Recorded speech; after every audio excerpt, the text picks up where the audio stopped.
Hello case, welcome to my channel. இன்றைக்கி இந்த video நம்ம என்ன பார்க்க போகிறோம்னா, இப்போ ரீசெண்டாக ஜூலை 17 வர ஒரு புது மூவி தான் பார்க்க போகிறோம். இந்த மூவிக்கு சரியான ஹைப் கொடுத்துருக்காங்க எல்லாம். ஏன் அந்த அளவுக்கு ஹைப் கொடுத்துருக்காங்க அதை பார்த்து கொஞ்சம் பார்ப்போம். அதேமாதிரி ஓப்பன் ஜாப்பர் எடுத்து அதே டேரக்டர் வந்து இப்போ எடுத்திருக்காரு.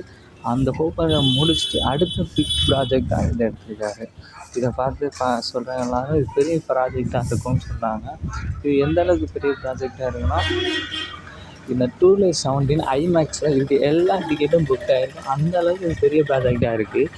இது பார்த்தீங்களா, இது வந்து எல்லாரோட எக்ஸ்பெக்டேஷன் இந்த கீழே தான் இருக்குது. இது எப்படி இந்த படம் மூவி இருக்க போகுது, எப்படி பிளாட் இருக்க போகுதுன்னா, ஒரு சோல்ஜரை வச்சு ஒரு டாம் ஹாலண்டை பெரிய பெரிய ஆக்டர்ஸ்லாம் நடிச்சிருக்காங்க. அந்த மாதிரி இந்த பிளாட் எப்படி இருக்குன்னா, ஒரு சில சோல்ஜர்ஸ் வந்து வார் முடிஞ்சதுக்கப்புறம் என்ன நடக்குது, ஒரு நாட்டில் வார் முடிஞ்சதுக்கப்புறம் என்ன நடக்குது, அந்த கதையை வச்சு தான் எடுத்துருக்காங்க. இந்த கதை மேக்ஸிமம் ரொம்ப நல்லா இருக்கும்னு சொல்கிறாங்க. அவங்க நிகழ்ச்சியை பார்ப்போம். பார்த்து நம்ம எல்லாம் பார்த்து எல்லாம் முடிவு பண்ணிக்கலாம். நீங்கள் பார்த்தீங்கன்னா இதை வந்து புக் பண்ணி பார்க்குறது ரொம்ப ஒர்த்தானது. எல்லாம்